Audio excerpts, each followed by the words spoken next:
Reasoning में first question दिया है, हमें बताना है कि जैसे 11 का रिलेशन 132 से है, इसी तरह 9 का रिलेशन किससे होगा, 9 का रिलेशन किससे होगा। इट मीन्स हमें बताना है कि 9 का उसी पैटर्न में रिलेशन किसके साथ होगा।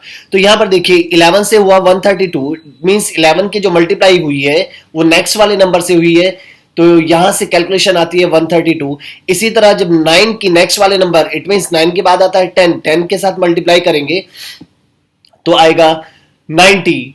तो इसका मीनिंग यहां पर आप देखिए कि जैसा रिलेशन 11 और 132 का है, सेम ऐसा ही रिलेशन किसका हुआ, 9:90। It means answer is 9:90 is option number 2।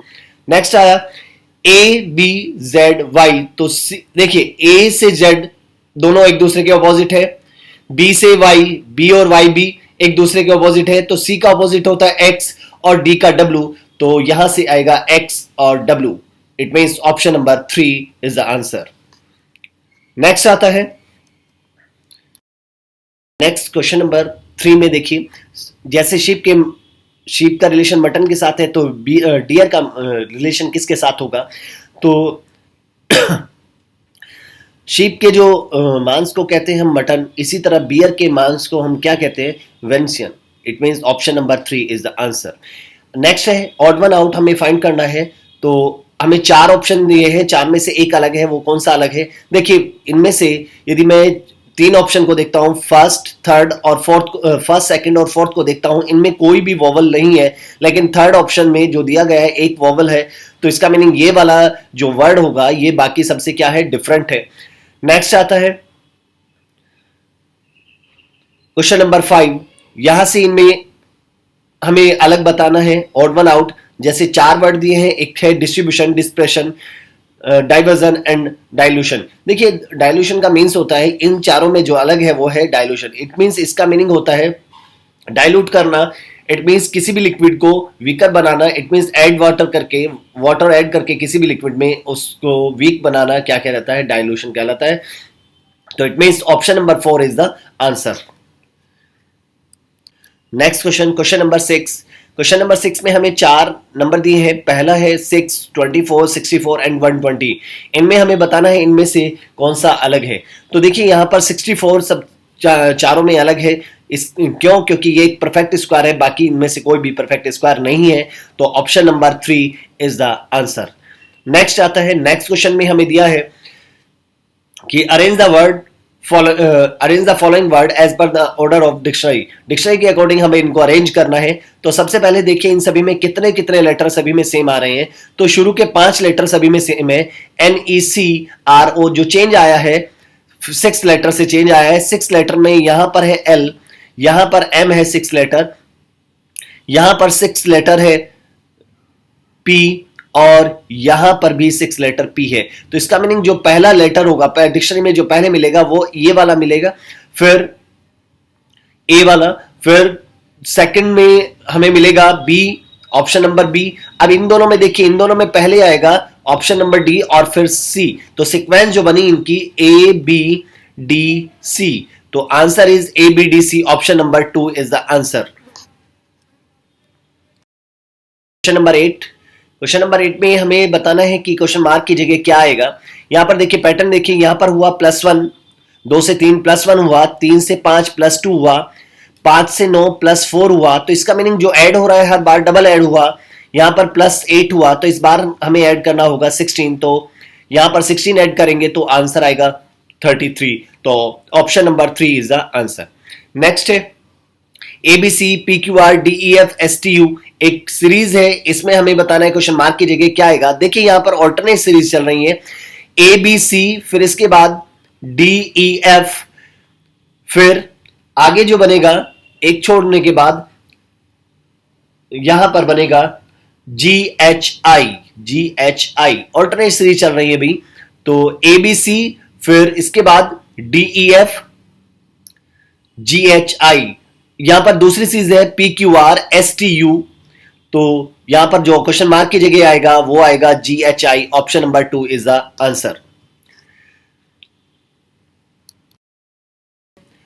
From the given alternative select the word which cannot be formed using the letters of the given word. इस वर्ड के लेटर का यूज करके कौन सा वर्ड नहीं बनाया जा सकता. तो देखें हम यहां पर, देखिए ऑप्शन नंबर 4 में हमें क्या दिखाई दे रहा है, यहां पर n दिखाई दे रहा है, चेंज में n आया, लेकिन इस n आया एंड h है, c है, a है, g और e.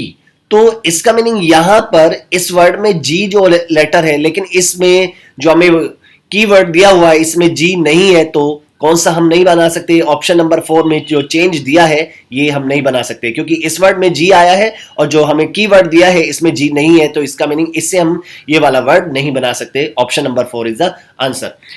अब आता है क्वेश्चन नंबर 11. क्वेश्चन नंबर 11 में जब हम पुट करते हैं, यहां पर आपको दिया है कि स्टार की जगह जो मैथमेटिकल साइन है उनको यूज करके इक्वेशन सेटिस्फाई करनी चाहिए, जो बैलेंस होनी चाहिए इक्वेशन. तो हमें क्या यूज करना है, तो यदि मैं इनकी वैल्यू यहां पर मैथमेटिकल जो साइन दिए हैं इनको पुट करता हूं, तो इक्वेशन हम देखते हैं. यदि मैं पहले वाला पुट करता हूं तो यहां पर आएगा प्लस, फिर आता है 2 + 4 मल्टीप्लाई 3 इक्वल्स टू 4 - 9, जो कि यहां से जो वैल्यू आएगी वो माइनस में आएगी, इधर जो वैल्यू आएगी वो प्लस की आएगी. तो इसका मीनिंग ऑप्शन नंबर 1 नहीं हो सकता. दूसरा यदि ऑप्शन देखते हैं तो 2 × 4 डिवाइडेड बाई 3 -4 इक्वल्स टू 9. अब यहां से 4 3 से डिवाइड नहीं हो रहा है, तो इसका मीनिंग ये वाला भी ऑप्शन नहीं हो सकता. तीसरा यदि मैं पुट करता हूं तो 2 × 4 -3 + 4 इक्वल्स टू 9. इसको सॉल्व करते हैं तो 4 2 = 8, 8 - 3 + 4 इक्वल्स टू 9. तो यहां से भी आता है भी 9 आ गया, 9 = 9. इट मींस जो इक्वेशन है वो बैलेंस हो रही है. तो हमें ऑप्शन नंबर जो 3 में जो दिया है वो हमें सिंबल्स यूज करने होंगे. तो answer is option number 3. Number 12. In a retail shop, there were 54 cupboard. In each cupboard, 28 racks were made. In each racks, 10 boxes were kept, and in each box 4 shirts were packed. तो आपसे कहा गया है one day 500 boxes were sold and 250 boxes were purchased. तो उसने पूछा है how many shirt were there on that day. तो आपको देखना होगा कि पहले तो देखना होगा कि टोटल नंबर ऑफ शर्ट कितनी होंगी. टोटल नंबर ऑफ शर्ट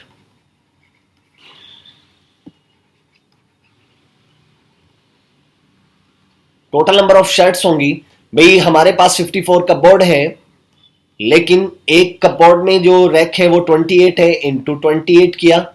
लेकिन एक रैक में 10 बॉक्सेस हैं तो इंटू 10 किया, और एक बॉक्स में 4 शर्ट है इंटू 4 किया. तो यहां से टोटल नंबर ऑफ शर्ट आ जाती हैं 60480.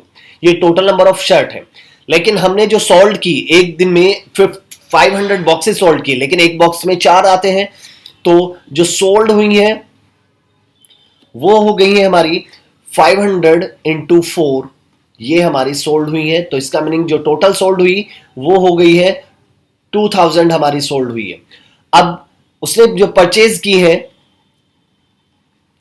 परचेज्ड 250 बॉक्सेस परचेज किए, और एक बॉक्स में 4 है, तो 250 × 4 इट मींस 1000 उसने परचेज की है. तो टोटल यदि मैं 1000 इसमें ऐड कर दूं, तो क्योंकि उसने 1000 परचेज की थी, तो टोटल आ जाएगा 60480 प्लस 1000. ये तो हमारे पास टोटल हो गई क्योंकि इसने 1000 परचेज की है, लेकिन उसकी जो सोल्ड हुई है वो 2000 बेची है उसने, तो माइनस का 2000. तो यहां से जो टोटल वैल्यू आ जाती है वो आता है 59480. तो answer is 59480 is the answer. Option number 3. हमें इसकी वैल्यू बतानी है कितना है, तो इसको सॉल्व करना है. तो 15/20 हम डिवाइड की जगह यूज कर सकते हैं मल्टीप्लाई, लेकिन इनको चेंज करेंगे 5/4 इंटू 2/3 इंटू 8/5. क्लियर. 5 से 5 कैंसिल, 2 से ये 2 टाइम्स कैंसिल, 3 से ये 5 टाइम्स कैंसिल, 5 से ये 4 टाइम्स कैंसिल, और ये नीचे आया 8 और ऊपर भी 8, तो इट मींस 8/8. Answer is 1. तो option number 2 is the answer. Number 14, question number 14 में हमें दिया है if 1 plus 4 is equal to 9, तो 1 प्लस 4 इज इक्वल टू 9 कैसे बन सकता है? यदि मैं 1 में 4 का जो डबल है मल्टीप्लाई बाय 2 ऐड कर दूं तो 4 प्लस 2 8 प्लस 1 9 बन जाता है। इसका मीनिंग जो सेकंड वाली वैल्यू है उसका डबल उसमें ऐड किया गया, डबल करके अदर नंबर को, दूसरे नंबर को ऐड किया गया। तो जैसे सेकंड में देखें तो 2 प्लस 8 इंटू 2 यदि मैं कर देता हूं तो इसकी वैल्यू आ जाती है 18। इसी तरह यदि मैं यहां पर देखता हूं तो 3 प्लस 6 इंटू 2 कर दें तो आ जाता है 15। तो हमसे पूछा गया है 7 प्लस 8 की वैल्यू क्या होगी, तो इसमें भी यही प्रोसेस फॉलो करना होगा। 7 प्लस 8 इंटू 2, इट मीन्स यहां से 7 प्लस 16 तो आ जाता है 23 is the answer. Option number 2 is the answer. Next आता है क्वेश्चन नंबर 15 में आपको वर्ड दिया है, इसको कोड लैंग्वेज में कहा है 72962। तो यहां पर हमें जो कोड दिया हुआ है वो किस तरीके से दिया है, जैसे यहां से PKROK इसका कोड दिया है 72962, इसी तरह KRRPK इसका कोड दिया है 29972। तो आपसे पूछा गया है NJMLZ का कोड क्या होगा। तो देखिए ये डायरेक्ट कोडिंग का क्वेश्चन नहीं है क्योंकि ये सारे लेटर इन दो वर्ड में नहीं आ रहे हैं, तो डायरेक्ट कोडिंग का क्वेश्चन ये नहीं है। तो हमें थोड़ा माइंड लगाना होगा क्योंकि यहां पर इनकी जो लेटर्स हैं इनको न्यूमेरिक दिया गया है, एक नंबर दिया गया है। तो सबसे पहले हम इनकी पोजीशन लिख देते हैं। जैसे P की पोजीशन होती है 16, P 16 पोजीशन पर आता है, P आता है 16 पोजीशन पर। तो 16 में हम क्या कर सकते हैं, 16 में 1 प्लस 6 इट मीन्स यहां से आया 7। इसी तरह K की जो पोजीशन होती है वो 11 होती है, तो इसका मीनिंग यहां पर 1 प्लस 1 इट मीन्स 2। इसी तरह R की जो पोजीशन होती है 18, 1 प्लस 8 इट मीन्स 9। इसी तरह O की जो पोजीशन होती है 15 इट मीन्स 1 प्लस 5 यहां पर आता है 6। और K की पोजीशन होती है 11, तो it means 1 plus 1 it means यहां से आया 2। तो यहां से हमें हमने देखने को मिला कि जो लेटर है उनकी जो पोजीशन है यदि वो 2 डिजिट में है तो दोनों डिजिट का सम उसने किया हुआ है। तो ऐसा ही मुझे NJMLZ के लिए करना होगा। तो NJMLZ, तो N जो होता है, N की जो पोजीशन होती है वो 14 होती है, J 10th पोजीशन पर आता है, M 13th पोजीशन पर, L 12th पोजीशन पर एंड Z 26th पोजीशन पर। तो इनकी पोजीशन को ऐड करेंगे तो यहां से आ जाएगा 5, इन दोनों को ऐड किया तो 1, इन दोनों को ऐड किया तो 4, इन 1 और 2 को ऐड किया तो 3, 2 6 को ऐड किया तो 8। तो आंसर जो आएगा वो होगा 51438। Z को 26 ना लिखकर Z को इसने 0 से इंडिकेट किया है, तो इसका मीनिंग आंसर बन जाएगा। यहां पर आप 26 नहीं, यहां पर Z को कोड किया है इसने 0 से, तो इसका मीनिंग आंसर बनेगा 51430 is the answer. Option number 3 is the answer. Question number 16, इसमें कहा है looking at a woman sitting next to him, Amit said, Amit ने क्या कहा? अमित ने बोला कि she is the sister of husband of my wife. तो इसका मीनिंग हमेशा इस तरह के क्वेश्चन को हमेशा माई से शुरू करना है। तो माई वाइफ, तो अमित की वाइफ मान लेते हैं W है,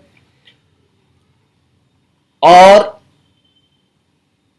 यहां पर उसके हस्बैंड, अमित की वाइफ के हस्बैंड इट मीन्स वापस अमित हुआ, और तो यहां पर आता है भी अमित की वाइफ W हमने मानी, उसके हस्बैंड अमित वापस। तो उसने कहा जो वो लेडी है वो उसकी क्या है, सिस्टर है। तो इसका मीनिंग यहां पर जो वुमेन बैठी है वो क्या हुई, अमित की सिस्टर हुई। तो answer is option number 2 is the answer. Next है, नेक्स्ट में हमने किया, हमें बताना है कि क्वेश्चन मार्क की जगह क्या आएगा। तो यहां पर देखिए, या तो आप इनको रो के हिसाब से सीक्वेंस से यूज कीजिए या कॉलम से, कहीं ना कहीं एक लिंक आपको मिलेगा। यदि आप इनको कॉलम की तरह से इनको ऐड करते हैं तो इट मीन्स 24 प्लस 31 प्लस 26, ये सम आ जाता है 81। इसी तरह यदि आप इन तीनों को भी ऐड करते हैं 20 प्लस 25 प्लस 36, इनका सम भी आता है 81, तो आपको यहां पर भी जो सम होगा वो 81 ही होगा। तो 81 इट मींस क्वेश्चन मार्क की जगह क्या आएगा, यहां पर आ जाएगा 25। यदि मैं क्वेश्चन मार्क की जगह 25 पुट कर देता हूं तो इन तीनों का भी सम क्या होगा 81। तो answer is 25, option number 3 is the answer. आता है इसमें हमें बताना है कि इस क्वेश्चन मार्क की जगह क्या आएगा। तो यहां पर सॉल्व करते हैं भाई। जैसे कॉलम के हिसाब से देखते हैं, 6 इंटू सेवन -5 आता है भाई 37, जो कि हमें यहां पर दिया हुआ है। इसी तरह 5 इंटू 6 -7 ये आता है 23।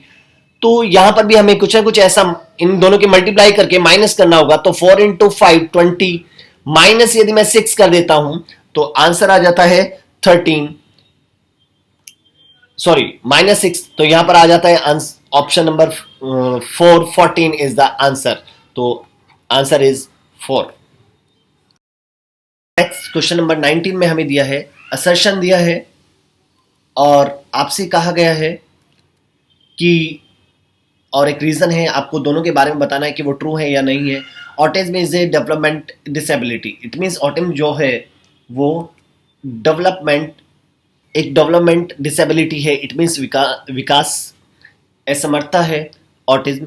इसी तरह इसका एक रीजन दिया है कि ये दो रीजन से हो सकता है, या तो अनुवांशिकता के कारण या फिर ब्रेन का, दिमाग का लो जो डेवलपमेंट है उसके कारण भी हो सकता है। इसका मीनिंग ये इसके ऑटिज्म में होने के दोनों ही चीजें हैं। तो यहां पर दोनों जो हमें बोथ ए और आर दोनों ही क्या है, ट्रू है। Option number 2 is the answer. Next आता है, नेक्स्ट में दिया है most Indian are aware, statement हमें दिए that they have a great heritage. It means बहुत से काफ़ी इंडियन ऐसे हैं जो इस चीज़ से अवेयर हैं कि वो लोग महान विरासत रखते हैं, but few would include science in it. लेकिन कुछ लोग इसमें साइंस को इंक्लूड कर देते हैं। तो कंक्लूजन दिया है, many Indian consider science have made Indian heritage great. It means कुछ इंडियन ऐसे हैं, बहुत से इंडियन ऐसे हैं जो ये कंसिडर करते हैं कि साइंस ने इंडियन हेरिटेज को ग्रेट बनाया है। कुछ लेकिन ऐसे हैं जो अवेयर नहीं है कि ग्रेट साइंटिफिक हेरिटेज से। तो इसका मीनिंग दोनों ही रीजन हो सकते हैं, क्योंकि कुछ लोग साइंस को इसमें इंक्लूड कर रहे हैं, तो दोनों ही चीजें इसमें हो सकती हैं। तो option 3 it means both conclusion follows, 1 and 2 दोनों फॉलो कर रहे हैं। तो option number 3 is the answer. Next question number 21 में हमें दिया है कि भाई ये 3 सर्कल दिए हैं, ये पहला सर्कल इसको इंडिकेट कर रहा है जो मैथमेटिक्स स्टूडेंट है, ये बायोलॉजी स्टूडेंट है और ये कंप्यूटर स्टूडेंट है। तो हमसे पूछा गया है कि वो नंबर कौन सा है जो ये रिप्रेजेंट कर रहा है कि ऐसे स्टूडेंट जो बायोलॉजी और कंप्यूटर तो पढ़ते हैं लेकिन मैथमेटिक्स नहीं। तो इट मीन्स ऐसा नंबर जो इन दोनों सर्कल में आ रहा है लेकिन मैथमेटिक्स वाले सर्कल में नहीं है। तो ऑप्शन नंबर दोनों में कॉमन है, तो वो नंबर है 7। तो 7 बायोलॉजी वाले स्टूडेंट भी हैं और कंप्यूटर वाले भी हैं। तो इसका meaning option number 2 is the answer, 7 is the answer. Next हमें दिया है कि इनको हमें वेन डायग्राम में रिलेट करके बताना है, रिप्रेजेंट करना है। आपको दिया है वर्ड दिए हैं बुक्स, नॉवेल्स एंड डिक्शनरीज। तो यहां पर देखिए जो बुक के जो नॉवल और डिक्शनरी है ये दोनों किसके अंदर आते हैं, ये दोनों बुक के अंदर ही आते हैं। तो यहां पर ये सब बुक्स हैं और नॉवेल्स, सारे नॉवेल्स भी बुक हैं और सारी डिक्शनरी भी बुक्स हैं, लेकिन आपस में इन दोनों का लिंक नहीं है। तो option number 4 is the answer. Question number 23 में दिया है, if the difference between the number of dots on the opposite faces is 3, find out the figure which is correct. कौन सी फिगर करेक्ट है। तो ऑपोजिट फेसेस का जो difference है, dot का डिफरेंस है वो 3 है। तो जरा पहले और दूसरे को देखिए। यदि मैं पहले और दूसरे को देखता हूं, इसमें यहां पर भी 9 है, यहां पर भी 9 है, यहां पर इसमें 7 है और यहां पर भी 7 है। इट मीन्स दो कॉमन है। तो इसका मीनिंग ये जो दोनों हुए आपस में एक दूसरे के अपोजिट हुए। तो 5 के अपोजिट आ रहा है यहाँ पर 3, तो इसका मीनिंग ऑपोजिट फेस का जो डिफरेंस आ रहा है 2 आ रहा है। तो ये तो पॉसिबल नहीं है। इसी तरह यहां पर इसमें और इसमें देखते हैं भाई, यहां पर टोटल है 8, यहां पर टोटल 8 है, यहां पर टोटल है 5 और यहाँ पर टोटल है 8। तो यहाँ पर देखिए, यहाँ पर भी 8 है, यहाँ पर भी 8 है, यहाँ पर 5 है। तो ऐसा यहाँ पर भी पॉसिबल नहीं है, दोनों 8-8 है, तो अपोजिट फेस का जो डिफरेंस होगा वो 3, डॉट का जो डिफरेंस होगा वो 3 नहीं हो सकता। तो इसका मीनिंग केवल एक ही ऑप्शन हमारे पास अब बचता है यहाँ पर, ऑप्शन नंबर 4। इसमें ऑपोजिट फेसेस के डॉट का डिफरेंस 3 हो सकता है। तो option number 4 is the answer.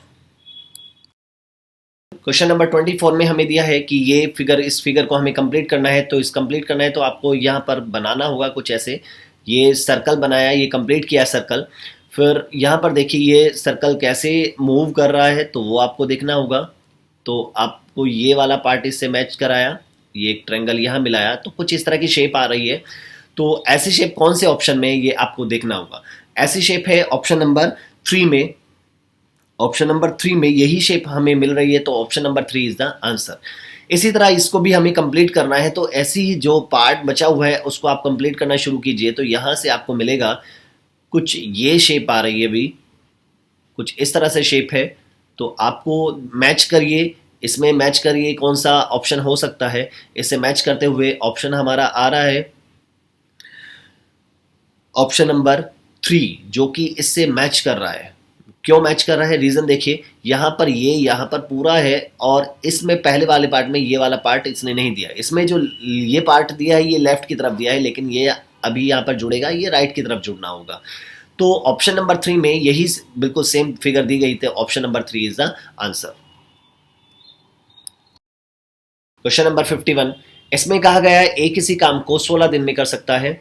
ए 16 दिन में कर सकता है, बी उसी काम को 24 दिन में कर सकता है,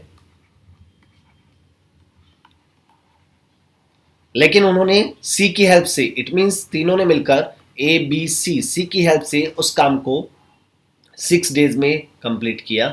तो 6 डेज में उन्होंने कंप्लीट कर दिया। तो मान लेते भाई टोटल वर्क हमारा है 48, तो 48 चेयर हमें बनानी है। टोटल वर्क हमारा 48 आया। तो यहां से ए एक दिन में कितनी बनाएगा, 3 चेयर। इसी तरह बी बनाएगा 2 चेयर, और तीनों ने मिलकर बनाई यहां पर 8 चेयर। तो तीनों की जो टोटल चेयर है वो 8 है, किसकी, ए बी और सी। लेकिन ए बना रहा है यहां पर 3, बी बना रहा है 2, तो इसका मीनिंग सी ने कितनी बनाई होगी, सी ने भी यहां पर 3 बनाई है। सी ने भी यहां पर कितनी बनाई होगी, 3। तो देखिए अब उसने कहा यदि टोटल वेजेज जो है वो तीनों की मिलाकर 400 रुपए है, तो आपको बताना है ए को कितना मिलेगा, बी को कितना मिलेगा और सी को कितना मिलेगा। जो वेजेज है वो किस रेशो में डिवाइड कर होती है, हमेशा 1 डे वर्क के रेशो में डिवाइड होती है। तो ए बी और सी, ए एक दिन में बना रहा है 3, बी बना रहा है 2 और सी भी बना रहे हैं 3। तो इसका मीनिंग जो वेजेज होगी वो ए 3:2:3 की रेशो में डिवाइड होगी। तो ए को कितना मिलेगा, टोटल हमारे पास 400 रुपीज है, ए का आ जाता है इसमें 3 डिवाइडेड बाई 8। तो यहां से 150 रुपया 150 रुपीज ए को मिलेगा। इसी तरह बी का यदि मुझे फाइंड करना है तो 400 इंटू 2/8, तो यहां से आ जाता है 100 रुपया जो बी को मिलेगा। इसी तरह सी का रेशो और ए का रेशो इक्वल था, तो सी को भी 150 मिलेगा। तो आंसर आएगा ए को 150, बी को 100 और सी को 150। Option number 1 is the answer. है कि यदि किसी नंबर के 75% में 75 ऐड करता हूं तो वो नंबर खुद हमें मिल जाता है। तो इसका मीनिंग ये हुआ कि यदि कोई नंबर x है उसके 75% में 75 ऐड करते हैं, तो इसका मीनिंग कभी कितने की है, 25% की। तो भाई नंबर का 75 में, x के 75 में 75% में यदि मैं इसका x का 25% ऐड करूंगा तभी हमें नंबर मिल सकता है। तो x का यदि मैं 25% ऐड करता हूं तो तभी नंबर हमें मिलेगा। तो इसका मीनिंग हम ऐड यहां पर कितना कर रहे हैं, 75। तो x का जो नंबर का 25% होगा वो होगा 75। तो यहां से x की वैल्यू आ जाती है 300। तो इसका मीनिंग यहां पर जो नंबर है वो 300 है, और हमें बताना है इसका 40%। तो 300 का 40% होता है 120। तो answer is 120 is the answer. A train 50 meter long passes a platform of length 100 meter in 10 seconds. The speed of the train in metre per second. तो स्पीड इक्वल टू होता है डिस्टेंस अपॉन में time. अब देखिए distance, जब एक train platform को cross करेगी तो टोटल कितना डिस्टेंस चलेगी, जितना कि ट्रेन की लेंथ प्लस प्लेटफॉर्म की लेंथ, तो डिस्टेंस टोटल आ जाएगी 150 अपॉन में। इसको कवर करने में उसने जो टाइम लिया वो 10 सेकंड लिए, तो यहां से कैंसिल हुआ, तो यहां से आ जाता है 15 मीटर पर सेकंड, ये उसकी स्पीड हो जाएगी। तो option number 3 is the answer. इसने कहा है sign square 7.5 degree plus sine square 82.5 degree plus tan square 2 degree into tan square 88 degree, इसकी वैल्यू क्या होगी। तो देखिए सबसे पहले हम इनके जो एंगल है वो इसको इक्वल कर लेते हैं। तो यहां पर sine square 7.5 degree plus sine square 82 degree 82.5 degree को मैं लिख सकता हूं cos square 7.5 degree plus tan square 2 degree को लिखा जा सकता है cot square 88 degree into tan square 88 degree. Clear. तो यहां से हमें यहां पर फॉर्मूला मिला sine square theta plus cos square theta equal to क्या होता है 1 होता है। तो यहां से इसकी वैल्यू, इस पार्ट की जो वैल्यू आती है 1 प्लस, अब इसको मैं लिख सकता हूं 1 अपॉन में ten square 88 degree into tan square 88 degree. तो यहां से ये कैंसिल हुआ, यहां से आया 1, तो 1 plus 1 it means answer is 2। Option number 2 is the answer. Question number 55, इसमें हमें दिया है कि इसकी वैल्यू क्या होगी। देखिए ये फॉर्मूला जो बन रहा है, जैसे a माइनस बी का फॉर्मूला होता है, a माइनस बी का जो होल स्क्वायर होता है वो होता है a square minus 2ab plus B square. तो आप कह सकते हैं यहां पर जो फॉर्मूला बना, ये बना 1 माइनस साइन स्क्वायर थीटा का होल स्क्वायर बना। तो अब यहां से 1 माइनस साइन स्क्वायर थीटा किसके बराबर होता है कॉस स्क्वायर थीटा, और इसका होल स्क्वायर है तो इसका मीनिंग कॉस की power 4 theta is the answer. Option number 2 is the answer. Next question, question number 56, इसमें कहा गया है एक टेबल का जो एमआरपी है वो 1200 रुपए है, लेकिन उसे बेचा गया 1100 में। तो इसका मीनिंग डिस्काउंट जो दिया गया 100 रुपए का डिस्काउंट दिया गया है, तो आपसे पूछा है डिस्काउंट परसेंटेज कितनी होगी। तो 1200 एमआरपी लिखा 1200, बेचा 1100 में, तो इसका मीनिंग 100 रुपए का डिस्काउंट मिला। 100 रुपए का डिस्काउंट मिला हमें किसके ऊपर, 1200 के ऊपर। 1200 के ऊपर 100 रुपए का डिस्काउंट है इंटू 100, यदि मैं परसेंटेज फाइंड करना है तो आ जाता है यहां पर, इसको कैंसिल कर लेते हैं 25 टाइम और ये 3 टाइम्स, तो इसका मीनिंग 25/3% यहां पर हमने डिस्काउंट दिया। तो option number 2 is the answer. Question number 57, each of the circle of equal radius with centre A and B passes through the centre of one another circle. It means 2 circle हैं, दोनों की radius equal है और दोनों एक दूसरे के centre से होकर जा रहे हैं। दोनों एक दूसरे के सेंटर से होकर जा रहे हैं, ये ए है ये बी है और दोनों इक्वल सर्कल हैं जो एक दूसरे को सी और डी पर कट करते हैं। तो आपसे पूछा गया है एंगल डी बी सी, तो ये वाला एंगल कितने का होगा, कितने डिग्री का होगा। सिंपल सी बात है, यदि आप इनको मिलाते हैं तो ये जो होगी वो रेडियस का काम करेगी। यहां से आप इसको मिलाएंगे तो ये भी क्या होगी, रेडियस होगी, सर्कल की रेडियस होगी, और ये भी सर्कल की रेडियस है। इट मींस यहां पर जो ट्रायंगल बना वो इक्विलेटरल ट्रायंगल बना, और इक्विलेटरल ट्रायंगल का ईच एंगल होता है 60, तो ये वाला एंगल होगा 60 डिग्री। इसी तरह यहां पर भी ये सर्कल की रेडियस है, ये भी सर्कल की रेडियस है, और ए भी सर्कल की रेडियस है। तो इसका मीनिंग ये भी आर, तीनों आर है, तो यहां पर भी इक्विलेटरल ट्रायंगल बना, तो ये भी एंगल होगा 60 डिग्री। तो पूरा जो एंगल बना वो बना 120 डिग्री। तो answer is 120 degree is the option number 3 is the answer. Next question, question number 58, इसने कहा 1 मैन प्लस 1 वुमेन और 1 boy together finish a piece of work in 6 days। तीनों मिलकर इस काम को 6 दिन में कर सकते हैं। A man and A women can do a work in 10 days and 24 days respectively. एक आदमी, अकेला आदमी उस काम को 10 days में कर सकता है। इसी तरह 1 वुमेन, एक वुमेन उसको 24 डेज में कर सकती है। तो आपको बताना है कि एक अकेला लड़का उस काम को कितने दिन में करेगा। तो यहां से सिंपल से है कि हम पहले टोटल वर्क ले लेते भाई। मान लेते हैं टोटल वर्क है 120, ऐसा नंबर जो तीनों से डिवाइड हो जाता है, तो 120 हमने लिया। तो तीनों मिलकर 6 दिन में 120 बना रहे हैं, तो इसका मीनिंग एक दिन में कितना बनाया, 20 वर्क किया। इसी तरह एक आदमी 10 दिन में 120 बनाता है, तो एक दिन में 12। इसी तरह एक वुमेन 24 दिन में 120, तो एक दिन में 5। तो यहां से देखिए तो तीनों ने मिलकर काम किया, 1 man plus 1 women plus 1 boy, तीनों ने एक दिन में काम किया 20। क्लियर। इसमें से एक आदमी जो कर रहा है वो 12 करता है, लेकिन एक वुमेन करती है 5। तो एक लड़का एक दिन में कितना काम कर रहा होगा, तो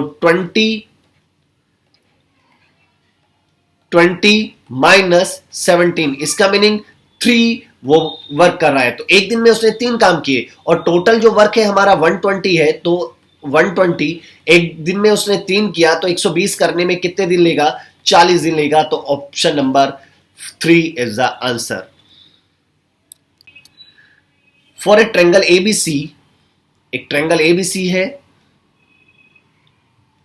जिसके मिड पॉइंट है D, F are the midpoints of the side. D, E और F साइड के मिड पॉइंट है। If the area, if triangle ABC का एरिया दिया है हमें 24 स्क्वायर यूनिट, तो आपसे पूछा गया है DEF का एरिया कितना होगा। तो सिंपल सा है, यदि किसी ट्रायंगल के तीनों साइड के मिड पॉइंट को मिला दिया जाए तो ट्रायंगल 4 इक्वल एरिया में डिवाइड हो जाता है। तो पूरे का एरिया 24 है, तो इसका मीनिंग ट्रायंगल DEF का जो एरिया होगा वो एरिया होगा 1/4 of triangle ABC, 1/4 of triangle ABC। और ABC का एरिया हमें दिया है 24, तो 24/4, तो यहां से आ जाता है 6 स्क्वायर यूनिट। तो DEF का जो एरिया होगा 6 स्क्वायर यूनिट होगा। नेक्स्ट हमें दिया है a square plus a plus 1 equals to 0, और हमें फाइंड करना है a टू द पावर 9 की वैल्यू हमें फाइंड करनी है, a की पावर 9 की वैल्यू हमें फाइंड करनी है। तो पहले आपको क्या देखना होगा, a square plus a plus 1, यदि मैं इस टर्म में a माइनस 1 से मल्टीप्लाई कर दूं, दोनों साइड में मल्टीप्लाई करता हूं, तो a minus 1 into a square plus a plus 1 equals to क्या आ जाएगा, 0। और ये जो फॉर्मूला होता है ये होता है a cube minus b cube का, it means a cube minus 1 cube equals to आ जाता है 0। तो a क्यूब की वैल्यू यहां से आएगी 1, और जब a क्यूब की वैल्यू 1 है तो a टू द पावर 9 की वैल्यू भी क्या होगी, 1 ही होगी। तो answer option number 3 is the answer. Question number 61 में हमें दिया है इन ट्रायंगल PQR, एक ट्रायंगल PQR है,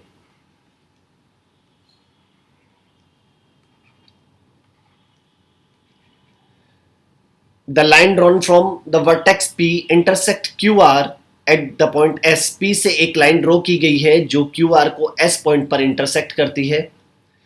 इसने कहा if QR equal to 4.5 centimetre, QR है 4.5 सेंटीमीटर है QR, and SR equal to 1.5 centimetre, तो ये पार्ट है 1.5, तो इधर जो बचेगी 4.5 में से 1.5 माइनस करेंगे तो ये रह जाएगी 3। तो आपसे पूछा है area, the ratio of the triangles, the ratio of the areas of triangle PQS और ट्रायंगल PSR। देखिए ट्रायंगल का जो एरिया होता है हाफ बेस इनटू हाइट। देखिए यहां पर इन दोनों ट्रायंगल की हाइट यदि आप देखें तो दोनों ट्रायंगल की हाइट इक्वल होगी, दोनों ट्रायंगल की क्या हाइट इक्वल है। इट मींस इस वाले ट्रायंगल PQS की भी हाइट उतनी ही है जितना कि ट्रायंगल PSR की है, तो दोनों की हाइट इक्वल है।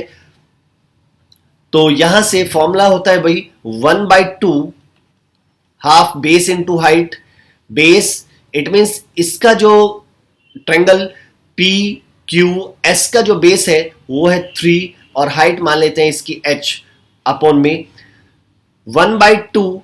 अब दूसरा वाला जो ट्रायंगल है इसका बेस है एस आर और एस आर की लेंथ है 1.5 इंटू हाइट इसकी भी एच ही है, तो यहां से ये कैंसिल हुआ तो आंसर बनता है भाई 2/1। तो इसका मीनिंग जो इनकी हाइट तो इक्वल थी, इट मीन डिपेंड करेगा बेस के ऊपर, बेस में जो रेशो होगा वही उनकी एरिया में भी रेशो होगा, और बेस में इनके रेशो आ रहा है भाई 2:1, तो इसका मीनिंग इनके एरिया में भी 2:1 का रेशो होगा। Option number 4 is the answer. The angle in the semi circle is, याद रखिए सेमी सर्कल में जो भी एंगल बनता है, सेमी सर्कल में जो भी एंगल बनेगा हमेशा वो राइट एंगल होगा, 90 डिग्री का एंगल होगा, क्योंकि यहां पर सेंटर पर जो एंगल बनता है कॉर्ड के थ्रू, सेंटर पर जो एंगल बनेगा जस्ट उसका हाफ सर्कमफेरेंस पर बनता है, तो यहां पर ये कॉर्ड के through diameter is the longest chord, और यहां पर कॉर्ड का काम कर रही है डायमीटर, तो डायमीटर यहां पर 180 डिग्री का बना रहा है, तो इसका मीनिंग यहां पर 90 डिग्री का बनाएगा, तो वो होगा right angle triangle. Question number 63 में दिया है एक्स की वैल्यू दी है हमें, एक्स दिया है k की पावर 3 माइनस 3k²। इसी तरह y की वैल्यू हमें दी है 1 माइनस 3k, और आपसे कहा गया है कि k की किस वैल्यू के लिए x और y दोनों बराबर होंगे। It means x equal to y हम पुट कर दे तो यहां से आ जाता है k की power 3 minus 3k² equals to 1 minus 3k। अब यहां पर ये सारा पार्ट हम इधर लेके आते हैं तो k³ minus 3k² minus 1 plus 3k equals to 0। ये जो फॉर्मूला बनता है ये फॉर्मूला हमारा बन जाता है भाई k माइनस 1 का ये होल क्यूब का फॉर्मूला है, तो k माइनस 1 का होल क्यूब इक्वल टू क्या आया 0, तो k माइनस 1 इक्वल्स टू 0, तो k इक्वल्स टू 1। तो जब k इक्वल टू 1 होगा तो यहां पर x और y की जो वैल्यू होगी वो इक्वल होगी, तो option number 2 is the answer. 64 देखिए यहां पर यदि मैं क्यूब करता हूं तो मुझे टाइम ज्यादा लगेगा, तो थोड़ा दिमाग लगाइए, सोचिए।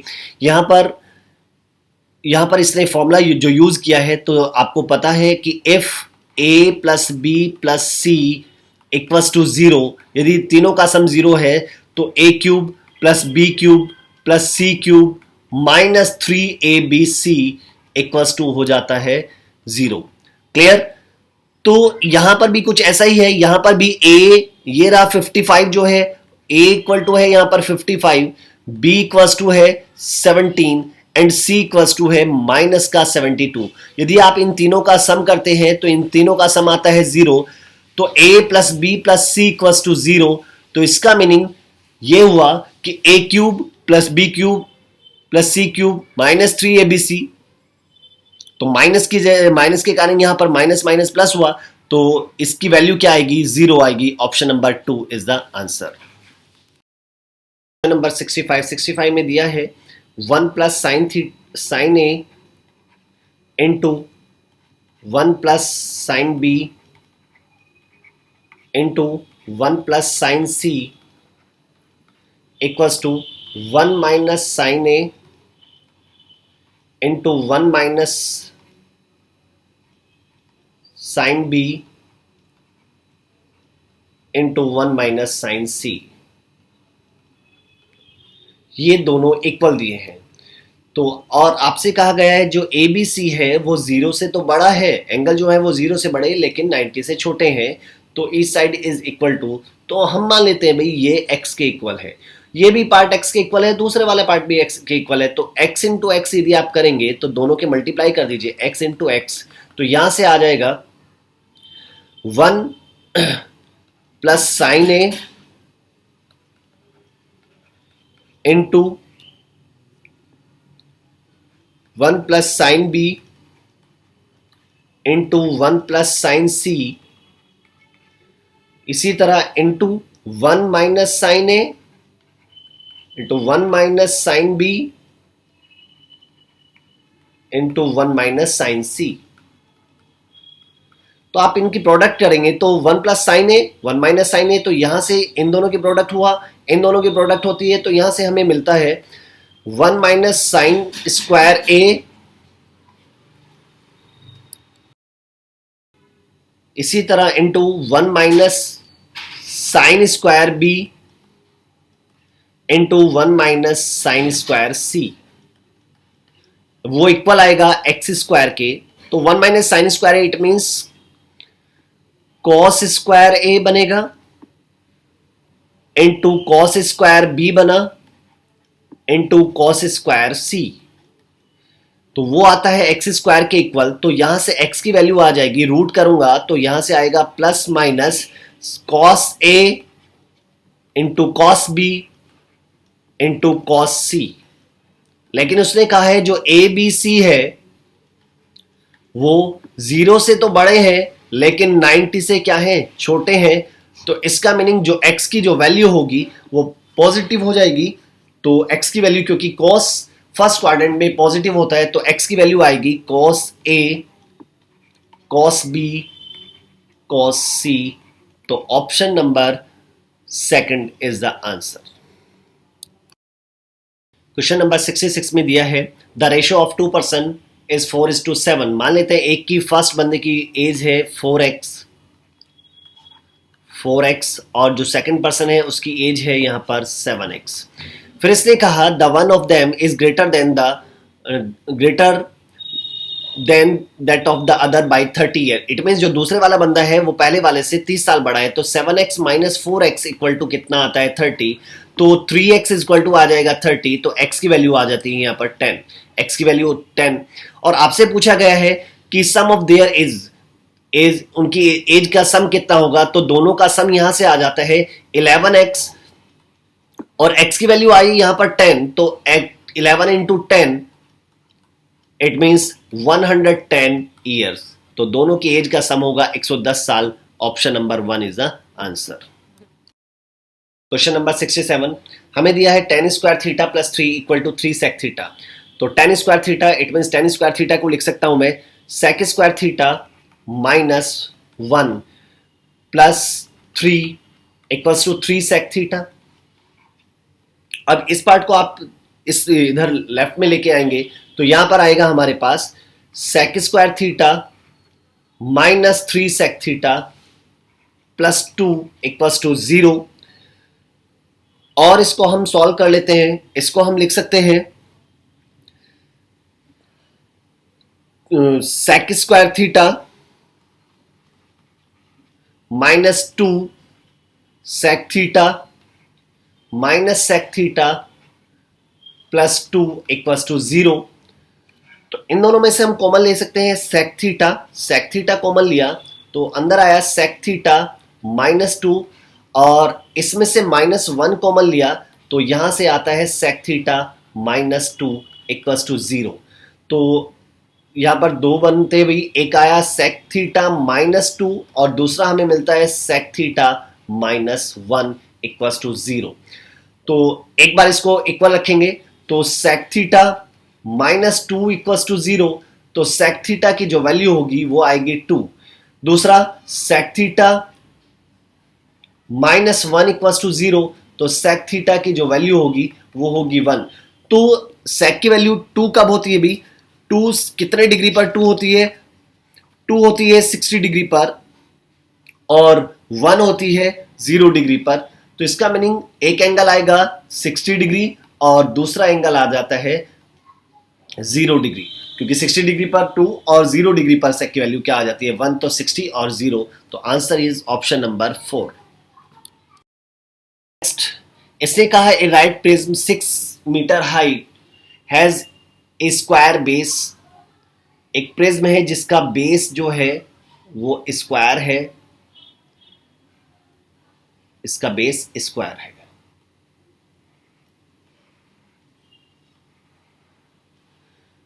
लेकिन इसकी हाइट हमें दी है, इस प्रिज्म की हाइट है 6 metre.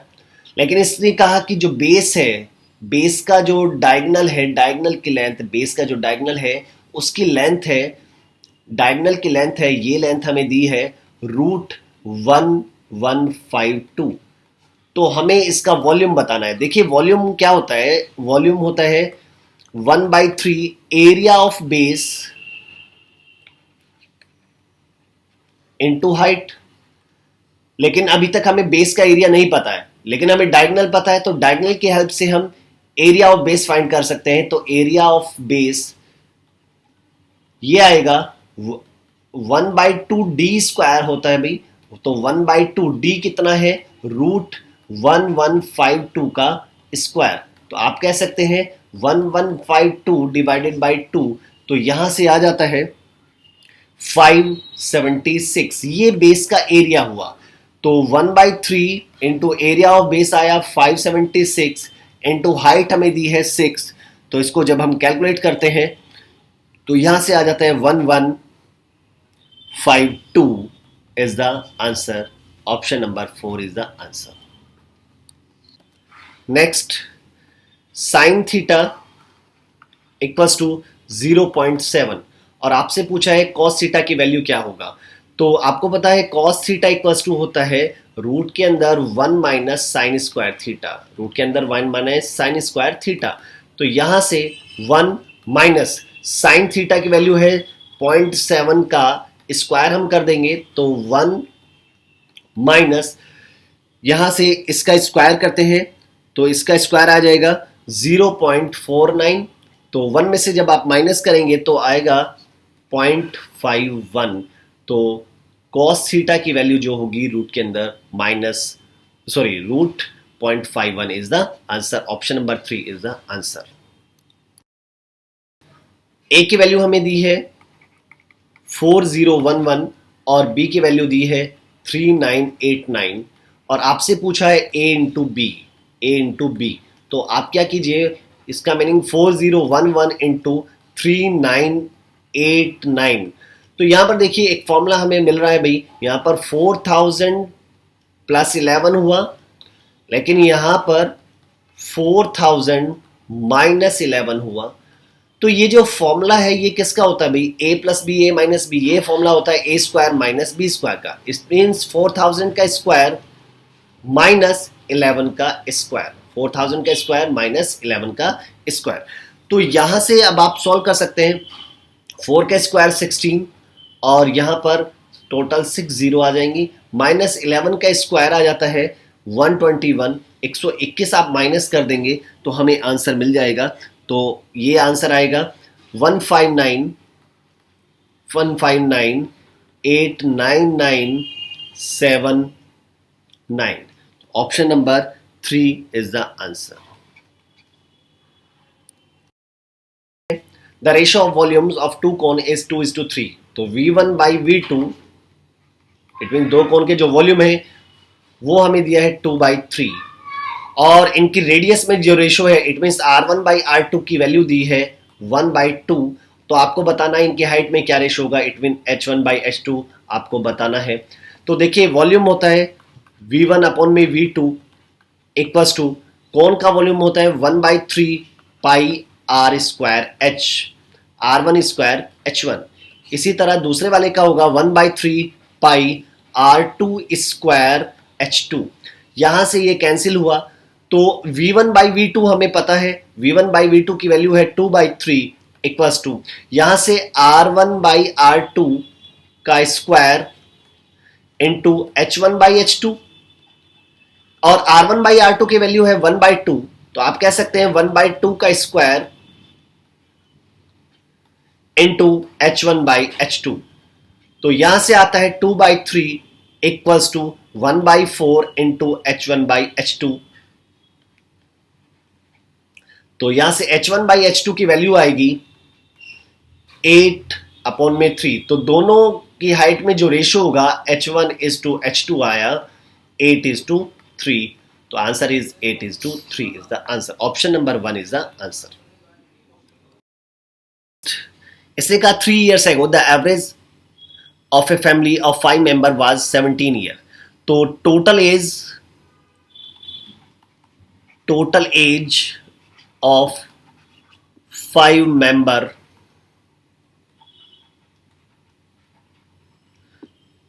three years ago is 17 is to into 5, it means 85। तो एट प्रेजेंट अभी क्योंकि ये 3 साल पहले की बात थी, 3 साल पहले पांचों की टोटल एज आ जाती है 85 ईयर्स, तो प्रेजेंट में कितनी होगी, तीनों पांचों के 3-3 साल बढ़ेंगे तो इट मीन्स 15 साल और बढ़ जाएंगे। तो एट प्रेजेंट तो टोटल एज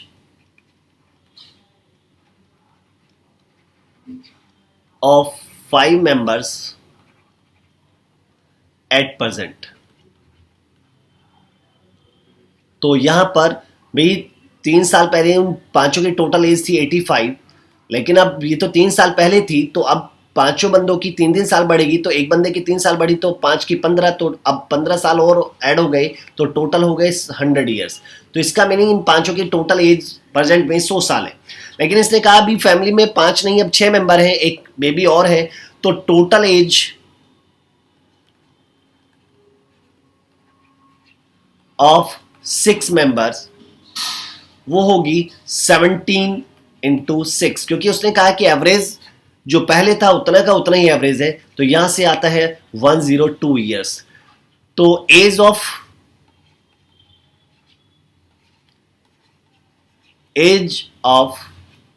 बेबी, जो छोटा चाइल्ड बच्चा है, उसकी एज क्या होगी? तो 6 टोटल 6 बंदे हैं, 6 की एज है, टोटल एज है 102। उसमें से यदि हम उन पांचों की एज हटा दें तो इसका मीनिंग इन पांचों की टोटल एज है 100 साल, तो आ जाएगा भाई 2 साल। तो ये जो बच्चा होगा तो ये 2 साल का बच्चा है। तो answer is option number 3। Next question number 73 से 75 में दिया है एक हिस्टोग्राम दिया है, जिसमें हमें एक क्लास में जो 60 स्टूडेंट हैं उनकी हाइट को इसमें रिप्रेजेंट किया गया है। तो यहाँ पर इसने कहा है द नंबर, पहला क्वेश्चन पूछा है the number of student having height more than 150 centimetre. ऐसे कितने स्टूडेंट हैं जिनकी हाइट 150 सेंटीमीटर से ज़्यादा है? तो इसका मीनिंग 25 स्टूडेंट तो यहाँ पर है, 160 से 170 की रेंज में है 7 है, इसी तरह 170 से 180 की रेंज में है 4 है, और 180 से 190 की रेंज में है 2। तो टोटल इनको ऐड कर देता हूं, तो 25 plus 7 plus 4 plus 2, it means यहां से आता है 38। तो 38 स्टूडेंट ऐसे हैं जिनकी हाइट 150 सेंटीमीटर से ज्यादा है। Option number 3 is the answer. Next आता है the number of student with their heights between 130 to 150 centimetre. ऐसे कितने स्टूडेंट हैं जिनकी हाइट 130 से लेकर 150 है? तो 130 से लेकर 150, तो 130 से 140 की रेंज में जो आते हैं वो टोटल 6 है, और इसी तरह 140 से 150 की रेंज वाले हैं 8। तो टोटल ऐड कर दें 8 प्लस 6, तो कितना आता है 14। तो 14 स्टूडेंट ऐसे हैं जिनकी हाइट 130 से लेकर 150 है। तो option number 3 is the answer. हमसे पूछा गया है कि कौन सी वो रेंज है जिसमें सबसे ज्यादा स्टूडेंट है। यहाँ पर साफ दिखाई दे रहा है कि 150 से 160 सेंटीमीटर की रेंज में सबसे ज्यादा स्टूडेंट है, 25 स्टूडेंट है। तो इसका मीनिंग 150 से 160 की जो रेंज है वो सब उस रेंज में सबसे ज्यादा स्टूडेंट्स हैं। तो option number 2 is the answer. Thank you.